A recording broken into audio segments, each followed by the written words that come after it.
And if you're first time at Aspire Church San Marco, I want to say welcome, because we are starting a new series today, and appropriately enough, on Father's Day, to launch a new series about this particular guy is super, super appropriate, because this is one of the most famous characters in the Bible, and he is known as Father Abraham. Yeah, you've sang that song too when you were in preschool, right? Father Abraham has many sons.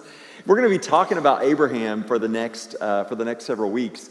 And, Abraham did not start out as a father. In fact, he kind of thought he had missed the opportunity to be a dad. In fact, Abraham was a very unlikely person to be used by God at all. When God began his great redemptive mission in the world, he looked out across the world and he chose somebody who was super unlikely. Abraham was old, he was past his prime. He didn't have any children. He didn't have any prospects for the future. He wasn't even a leader in his own family. And yet God called Abraham to go on a journey with him. And Abraham had to begin to make that journey by taking the first step, just a single step of faith. And then what you find as you look at the story of Abraham, we're going to see over the next several weeks, that Abraham was on this journey for his entire life. Abraham moved from place to place to place to place. And all along the way, it looks as if Abraham is pursuing God. But what you find on the journey is that it's God who was always pursuing Abraham. I don't know about you, but when I look back over the course of my life, that's what I see.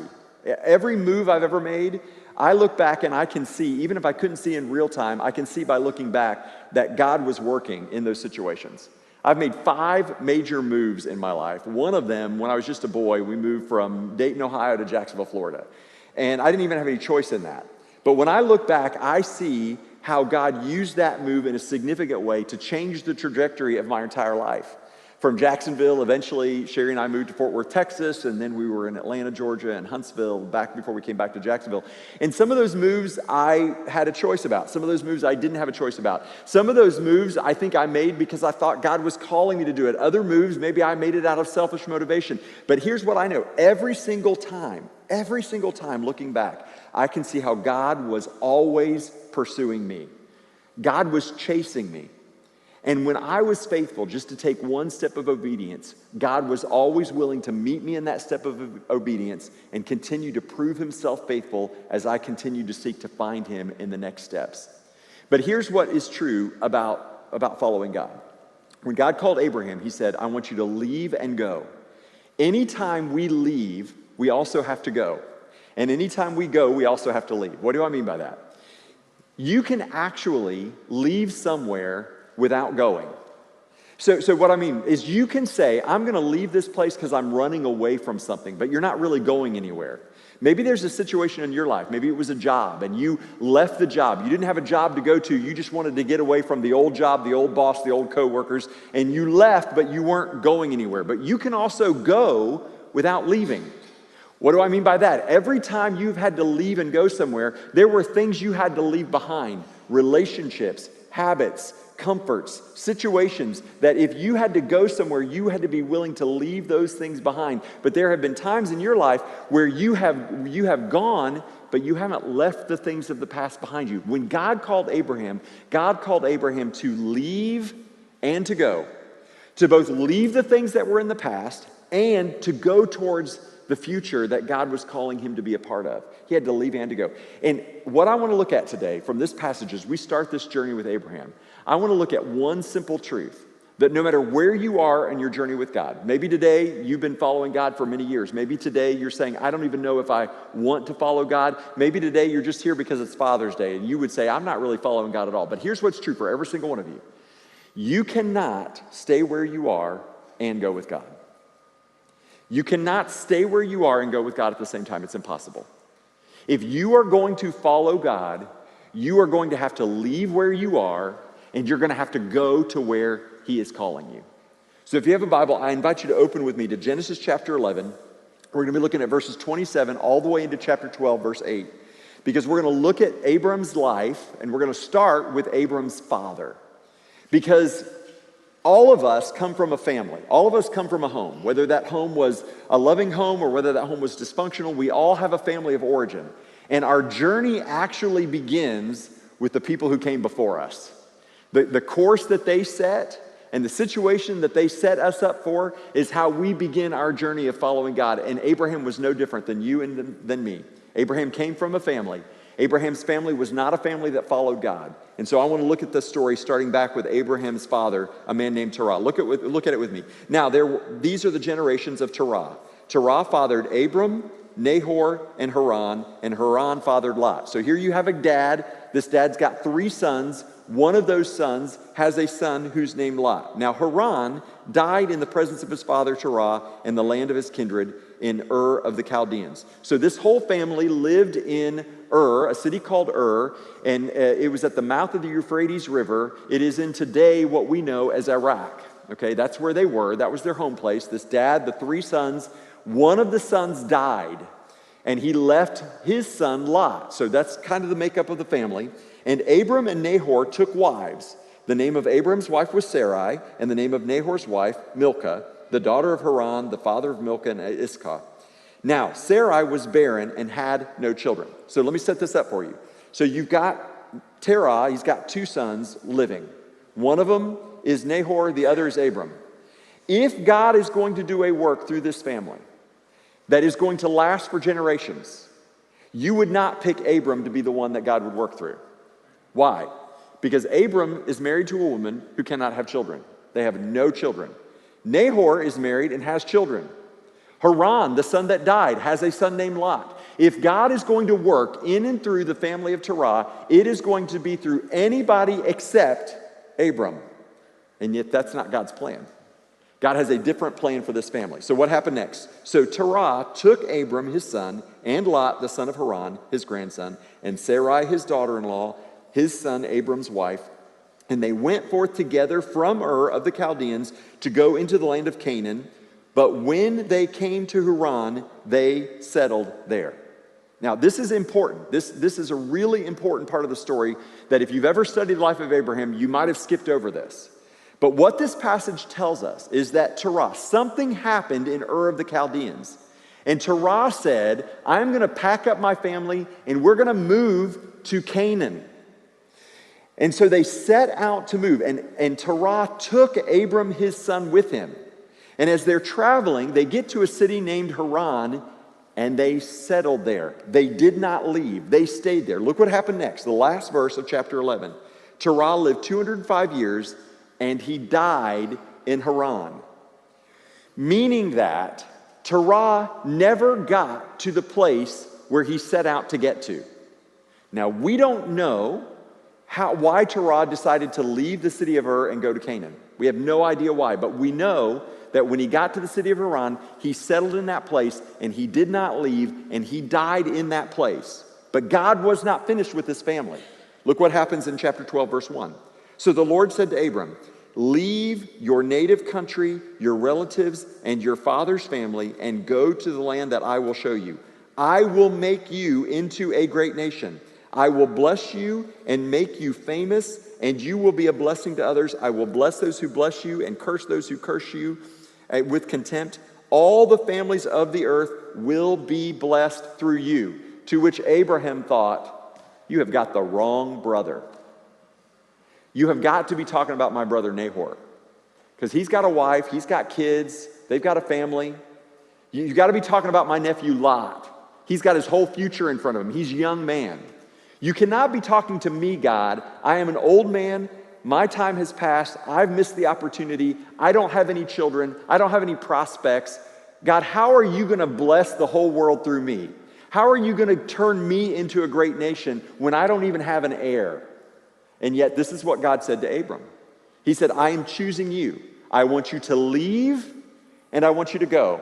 I want you to leave the homeland that you grew up in. I want you to leave the family of origin that you have. I want you to leave the past behind, and I want you to go forward to the place that I am calling you. But God, I don't know where that is. I know. You don't need to know where that is. You just need to know what the next step is. And the next step is for you to be obedient, to leave and to go. You cannot stay where you are and go with God. You cannot hold on to your past and go with God. You cannot hold on to the regret of what you don't have and what you're not and go with God at the same time. When God calls you, He is always calling you to leave and to go, and you can't stay where you are and go with God at the same time. So what did He do? So Abraham departed as the Lord had instructed. He just did the next right thing. He did the thing God was calling him to do. And Lot went with him. Now, this is going to be an issue in a couple weeks because Abraham didn't exactly do what God called him to do. Because God said, leave your family. Do not take them with you. And he took Lot with him. Abraham was 75 years old when he left Haran. He took his wife Sarai, his nephew Lot, and all the possessions they had accumulated and the people they had acquired in Haran, and they set out for the land of Canaan, and they arrived there. Abram traveled through the land as far as the site of the great tree of Morah at Shechem. At the time the Canaanites were in the land, the Lord appeared to Abram and said, to your offspring I will give this land. To which I'm sure Abram said, what offspring? I don't have any offspring. And God said, I'm not surprised by that. I've got a plan. This is the land I'm going to give your offspring. I'm going to give them this entire land. And so he said, so he built an altar. So Abraham built an altar there to the Lord who had appeared to him. From there, he went on toward the hills east of Bethel and pitched his tent with Bethel on the west and Ai on the east. And there he built an altar to the Lord and called on the name of the Lord. I love this. So what did Abram do? He pitched his tent. He camped out in this place where God said, I will be faithful to fulfill what I have promised to you. Even though you can't see it, Abram, this is the place. And so what did Abram do? He worshiped the Lord, he pitched a tent, and he built an altar to God to remember that God said, this is the place. I may not be able to see it with my eyes. I may not be able to understand it with my mind. But I know what God has said to me, and so I'm going to build an altar in this place to remember so that when it happens, I can look back and say, this is where God said it would happen, and I believed it. But Abraham could not have gotten to this point if he had stayed. If he had stayed in Ur, if he had stayed in Haran, Abraham would have never seen God's faithfulness. He had to leave where he was in order to go where God was leading him. You cannot stay where you are and go with God. Now, I want to share with you 3 specific things from this passage of Scripture that I think will help you as you begin your journey or take your next step in following God wherever it is He's leading you. 3 things that I think are true. No matter if you're just starting or you've been following God for years, I think these 3 things always prove to be true. They were true in Abram's life, and I think they're true in our life too. The first thing is this: going with God requires leaving behind the idols of your ancestors. Going with God always requires you to leave behind the idols of your ancestors. Abram had to leave behind the idols of his father. Abram was not somebody who came from a family that worshiped God. In fact, look what it says in Genesis chapter 11, verse 31 about his dad, okay? This is what it says about his dad. Terah took Abram his son, and they went forth together from Ur of the Chaldeans to go to the land of Canaan. But when they came to Haran, they settled there. Now, in the city of Ur, the god that they worshipped, the Chaldeans worshipped, was a god named Nannar.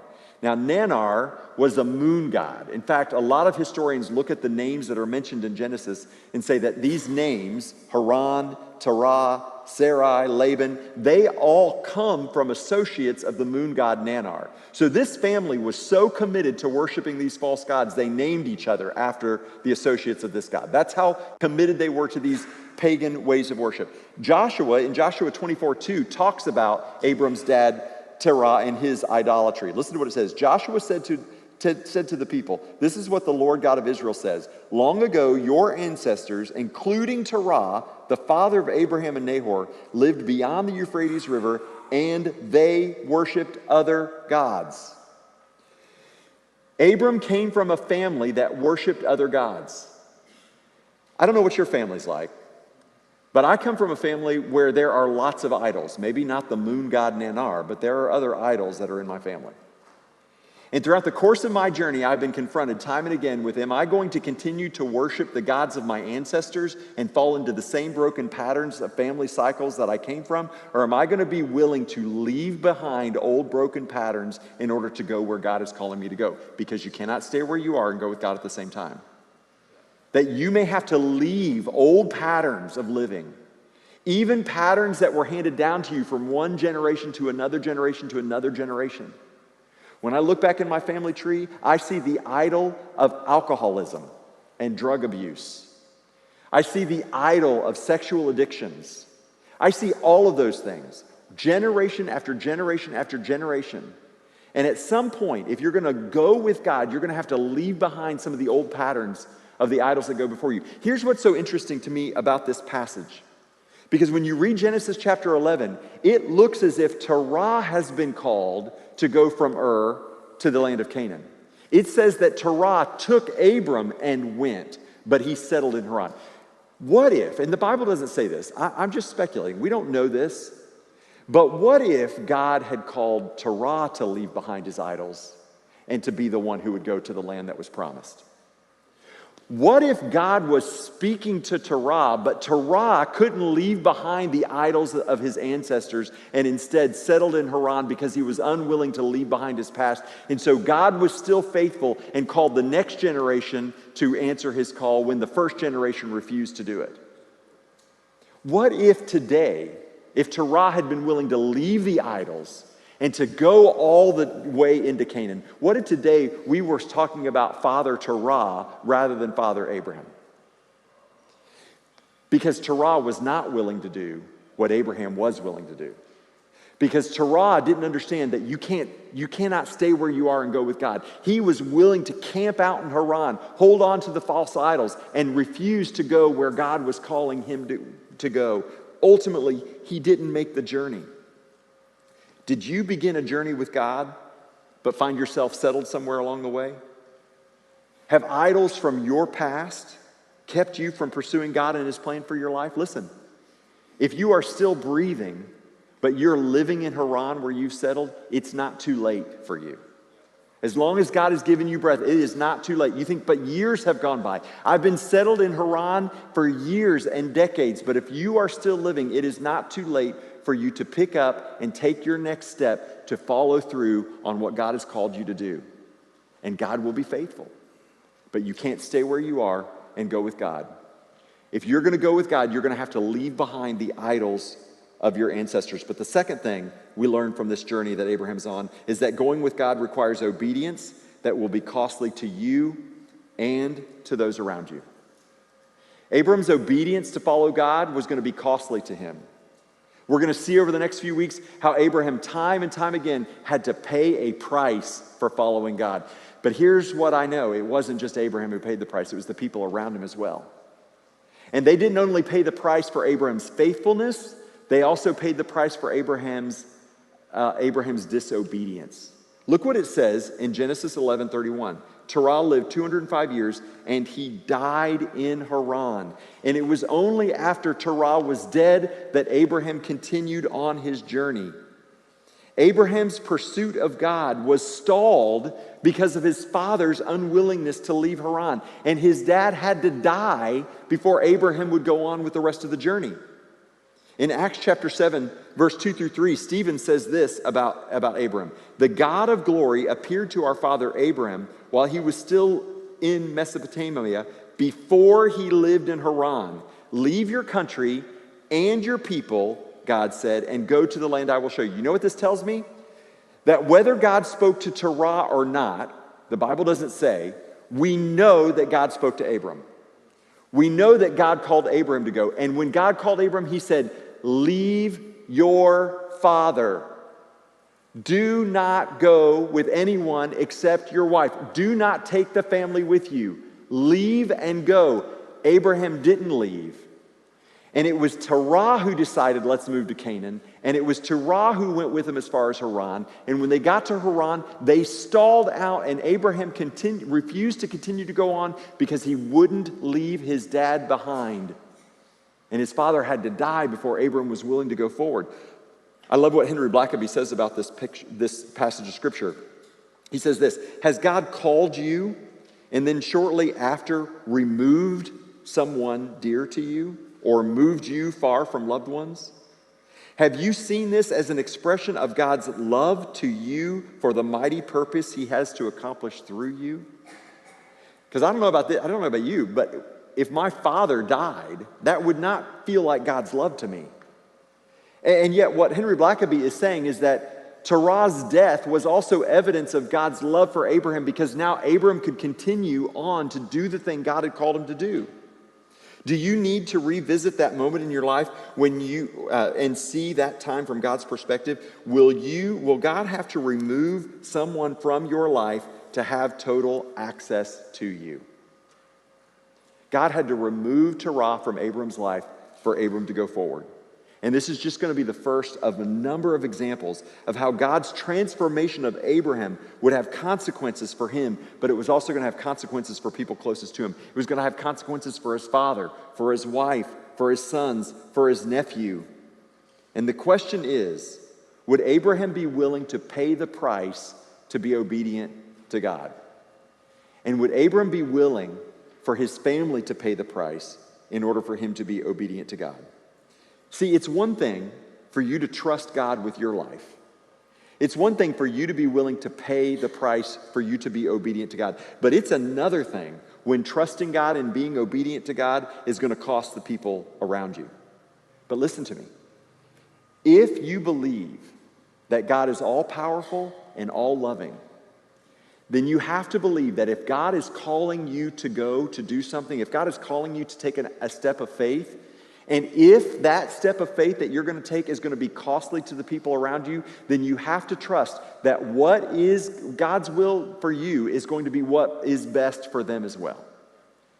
You have to not just trust him with your future, you have to trust him with the people closest to you as well. And if you don't trust God with the people who are closest to you, then you don't trust God at all. And you will never take your next step of faith because you are unwilling for other people to pay the price for you to be obedient. But what if the work that God wants to do in their life has to do with the price that they have to pay for your obedience? What if the work that God wants to do in that person who's closest to you that you're so concerned about, what if when you take your step of faith, the price they have to pay is the very thing that God uses to bless them and draw them closer to him as well? If you're going to go with God, you can't stay where you are. And your obedience to follow God is going to be costly to you, and it's going to be costly to the people around you as well. The third thing we see in Abraham is this. Going with God requires faith to see beyond your present circumstances. This is so true. This might be the number one lesson that I picked up from Abraham as I've studied his life over the last few weeks. Going with God requires faith to see beyond your present circumstances. Abraham wandered around in the desert basically as a nomad, wandering for his entire life. He never saw the fulfillment of the promise God had given him. What was that promise? I'm going to give you a great family, and I'm going to turn that family into a great nation, and I'm going to bless all the world through your descendants. Now, if you read the accounts of Jesus, what you will find, whether it's in Matthew's account or Luke's account, you see Abraham in both accounts. That somewhere down through the generations, somewhere down hundreds of years later, there would be a baby born. And that baby we would know would be the light of the world. And that all who would call on the name of Jesus would come to faith. That God fulfilled his promise to Abraham when he said, I'm going to make you into a great nation and your descendants will be a light to the world. And we can trace the lineage of Jesus all the way back to Abraham. Abraham didn't see any of that. In fact, hundreds of years later, when his family had become a nation and that nation was enslaved in Egypt, and Moses came and delivered the people out of bondage in Egypt and led them through the desert, God spoke to Moses one time and he said these words, Deuteronomy 26, verse 5, and he's talking about Abram. Listen to what it says.